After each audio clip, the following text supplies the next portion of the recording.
Hey, welcome to the Streetport Connection with Tommy. This video is going to be about SmackDown, NXT, and Superstars. But first, some wrestling news. WWE star Randy Orton has been removed from the lead role in WWE Studios' Marine 3 movie, as reported by TMZ.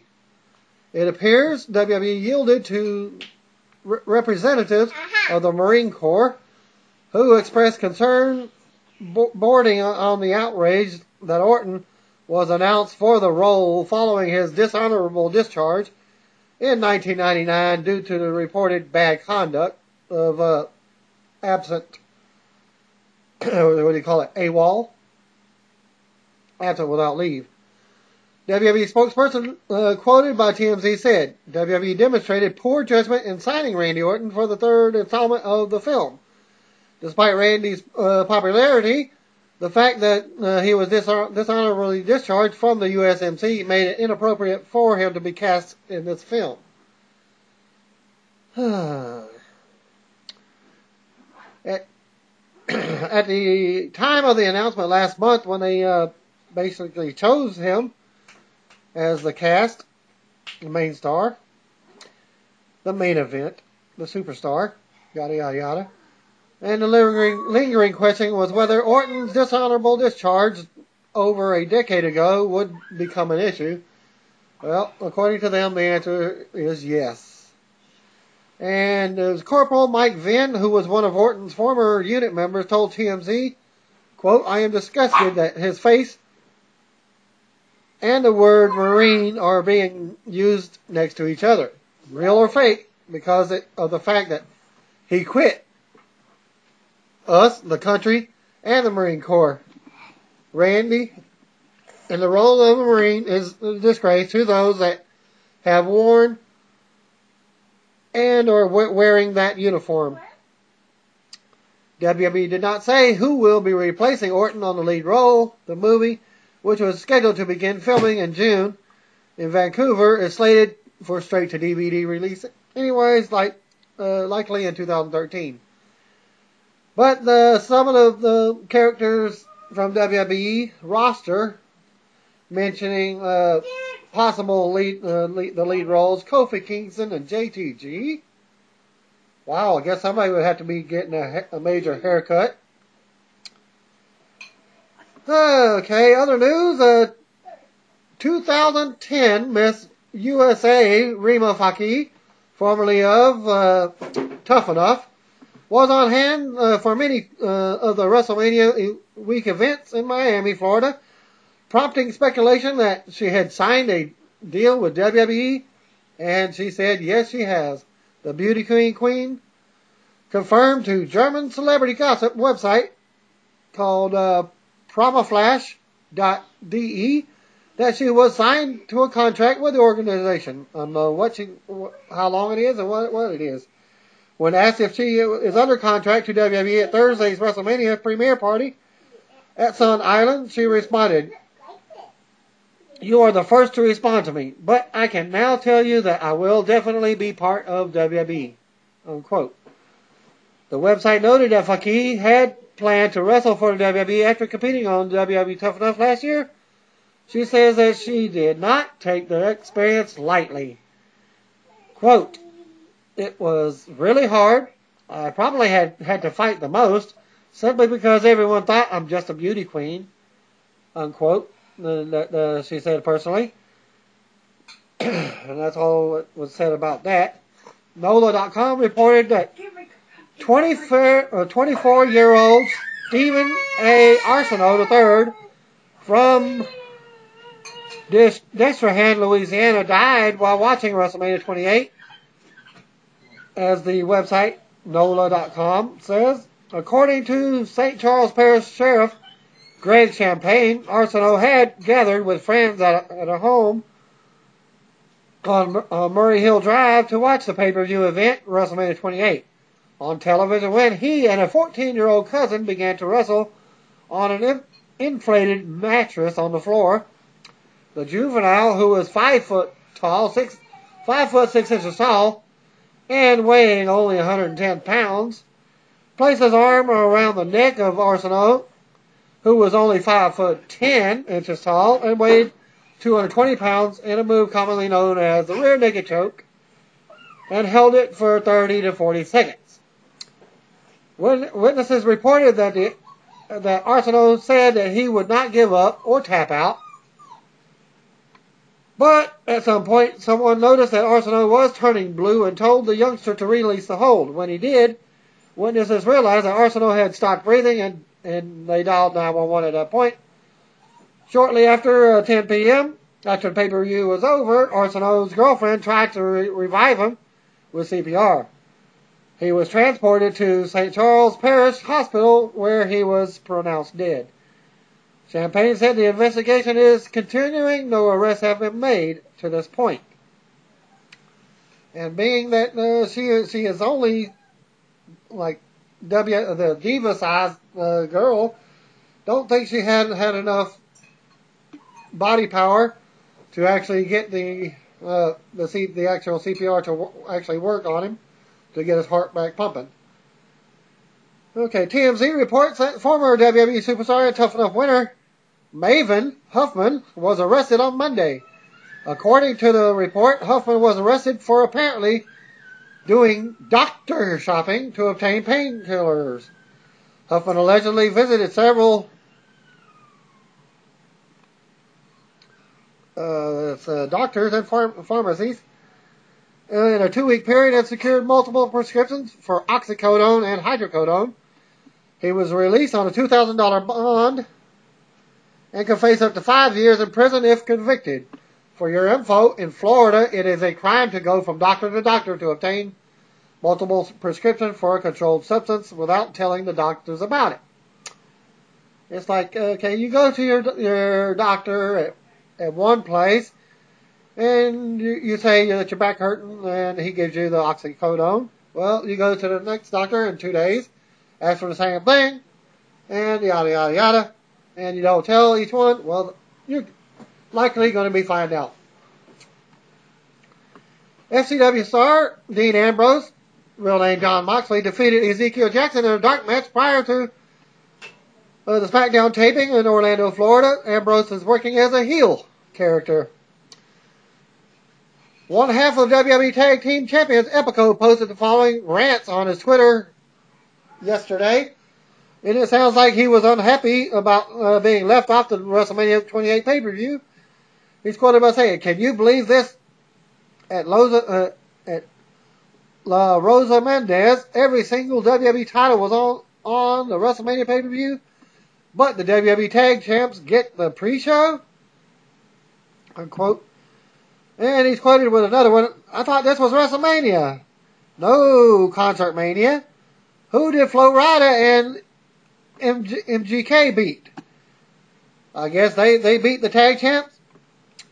And another quote is, "Not only the Tag Champs get left out of WrestleMania, we aren't even on Raw, and it looks like we won't be on SmackDown either. And since when is Flo Rida and Machine Gun Kelly and that Minosis chick relevant to a WrestleMania anyways?" Unquote. Well, some other stars that are reappearing on the actual, he got his SmackDown debut for this coming week. Ryan Reed's real name, formerly appeared for WWE as Skip Sheffield, made his return to the company programming at Tuesday's SmackDown television taping in Orlando, Florida, as Ryback. He squashed a local competitor in a brief match. The former NXT contestant has not appeared on WWE programming since August 16, 2010, episode of Monday Night Raw. On August 18, 2010, during a Raw Live event in Honolulu, Hawaii, he suffered a compound fracture of his ankle during a tag team match against David Hart Smith and Tyson Kidd. Reeves had underwent 3 surgical procedures, the last one taking place in June before recovering from the injury in late 2011. He competed in several non-televised matches since then. Reeves could be in line for a huge promotion, as Vince McMahon is said to be high on the hulking grappler, John Pierre, I hope I get his name correctly, Marini, who worked in WWE's creative department during 2009-2010, revealed last year that McMahon had at one point believed he could be the organization's number 2 babyface wrestler. Some sad news happened on Tuesday. Hall of Famer Jay Strongbow passed away. His real name is Joseph Scarpa. Strongbow was a longtime pro wrestler with a former WWE tag team. He went to work as an agent for the company. Following his retirement, he was inducted to the Hall of Fame in 1994. And I believe some other former tag team partners were Chief Wahoo McDaniel at one time. According to our correspondent, WWE announced that yesterday's SmackDown tapings in Orlando, Florida, that the Three Stooges will be hosting next Monday's Raw Super Show. So, Three Stooges hits theaters on April 13th and stars Sean Hayes as Larry, Will Sasso as Curly, and Chris Diamantopoulos. I hope I got that one right, as Mo. FCW stars Damian Sandow made his debut at tonight's SmackDown tapings as well in a backstage segment. Sandow is apparently doing an actor gimmick as he talked about film and theater in the vignette. Oh no, what we got? Another Val Penis character? Well, Sandow is billed as a 6'4", 243-pound grappler and is rocking long hair and a long beard. The former Idol Stevens previously held the FCW 15 title and the FCW tag team titles with Titus O'Neil. He previously worked in the WWE developmental from 2001 until 2007 before being re-signed in 2010. And matches taped last night in Orlando for this week's NXT were Tyler Rex versus Kurt Hawkins, Caitlyn versus Natalya, the Usos versus Darren Young and Titus O'Neil. Hunico versus Tyson Kidd was taped in Orlando as well to air on this week's Superstars. Thanks to Alice Goris at the SmackDown tapings, who basically sent in most of the reports. And here's the NXT spoilers. Percy Watson beat Tyler Rex. Very slow start. Percy with a few strong moves to start the match. Percy looked real good in the first 5 minutes. Tyler Rex began to take over with a few power moves and has been in the remaining portion of the match. Rex attempted a body slam, but Percy reversed it and turned it into the 1-2-3. Rex and Kurt Hawkins tried to attack Percy. William Regal interjected and sent Rex to the locker room or risk a possible suspension. Match number 2. But before match number 2, there was a backstage angle with Natalya and Michael McGillicuddy grabbing a pair of her panties. Well, here's what happens in match number 2. Natalya defeated Caitlyn. As the match ended, Michael McGillicuddy came out with Natalya's panties and sniffed them.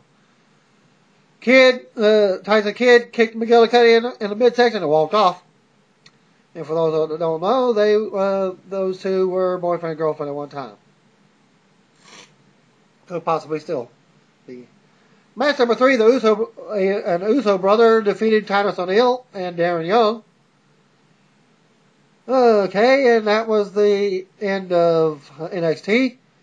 And the same guy, Alex Goris, is at the SmackDown tapings and sent the following Superstars results, which is only like one match because of the Raw Super Show. Had 2 matches. Hunico defeated Tyson Kidd. Camacho interfered to help Hunico win. Tyson Kidd had a strong outing and performed some great moves, but his character came up just short of winning. And thus, their new short-lived tag team has been broken up because Justin Gabriel has an elbow injury and will be out for at least a minimum of 6 weeks.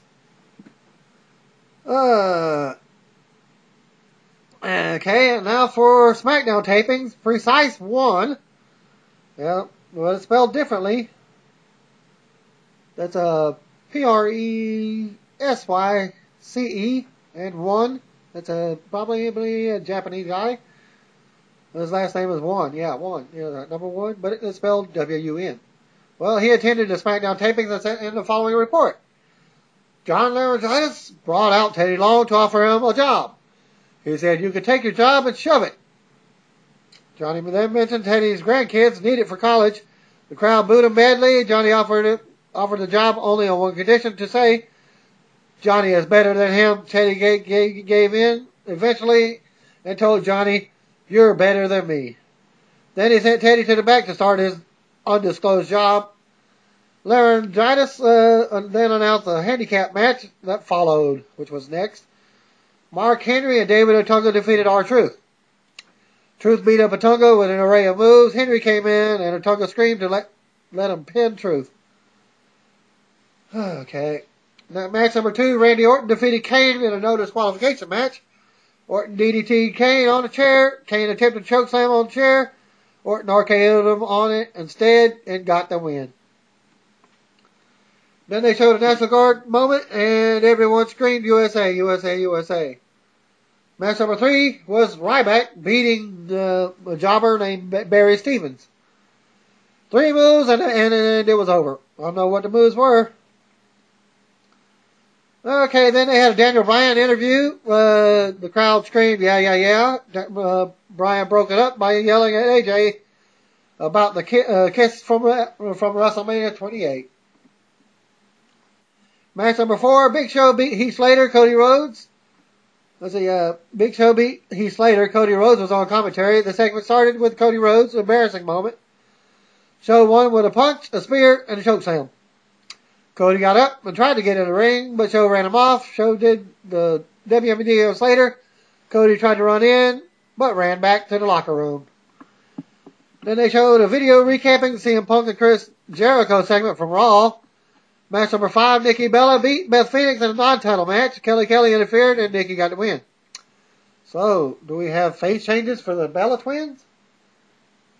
Or is it just a split up and Nikki's the face?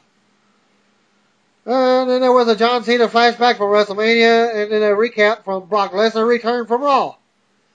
Match number 6, your main event for the TV. Alberto Del Rio defeated Sheamus by DQ. To earn his title shot, Del Rio grabbed a chair. While the ref wasn't looking, Sheamus grabbed the chair, and when the ref turned around, Del Rio acted like he had been hit with it, so the referee disqualified Sheamus. Afterwards, Sheamus got mad and nailed the referee with a road kick. And lastly, but not leastly, John Cena, Randy Orton, Sheamus, and Big Show defeated Daniel Bryan, Mark Henry, Cody Rhodes, and Kane. There were yes, yes, yes chanting through the entire match, through the entire evening, according to the report. And then they did a rapid fire finisher sequence with Orton RKOing Kane, Cena hitting the Attitude Adjustment for the win. And that's my report from the SmackDown, NXT, and Superstars for this week. Thank you, and have a good week.